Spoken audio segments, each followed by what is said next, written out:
আগামী 30 বছর যদি বিশ্বে কোনো তেল নাও থাকে, ওরা চলতে পারবে, প্লেন উড়াইতে পারবে। ওদের মিলস বন্ধ হবে না, ফ্যাক্টরি বন্ধ হবে না, ওদের ইন্টারনেট সেকশন বন্ধ হবে না, বিদ্যুৎ বন্ধ হবে না, ওদের কোনো কিছুই বন্ধ হবে না, কোনো প্রযুক্তি বন্ধ হবে না। আমার কাছে এই যে ডলার, এটা আমি ছাপাই আমার দেশে, আমার কারখানায়। আমার খরচ হচ্ছে কাগজ, আমার খরচ হচ্ছে মেশিন, আমার খরচ হচ্ছে কালি। বোঝা যায়? বোঝা যাচ্ছে? আচ্ছা, এখন সেটা আমি বানালাম, ছাপালাম, গিয়ে আমি আরবকে দিলাম, তেল দাও। ওরাই কাগজের টাকাটা নিল, নিয়ে রিজার্ভ করলো, করে মূল যে তেল, এই তেলটা মনে করেন তেল বা সোনা, তেল বা সোনা একই কথা, কারণ সোনার ফাংশন প্লে করছে এখন তেল।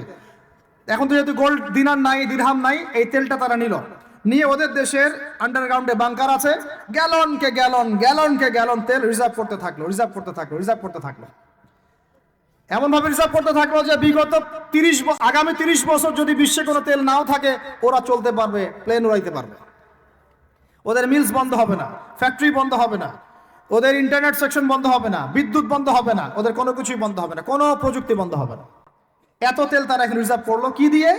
ওর দেশে ছাপানো বিনামূল্যের ডলার দিয়ে।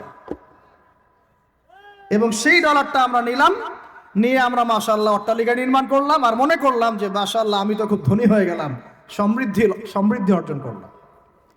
আদতে এখানে পশ্চিমাদের সবই লাভ।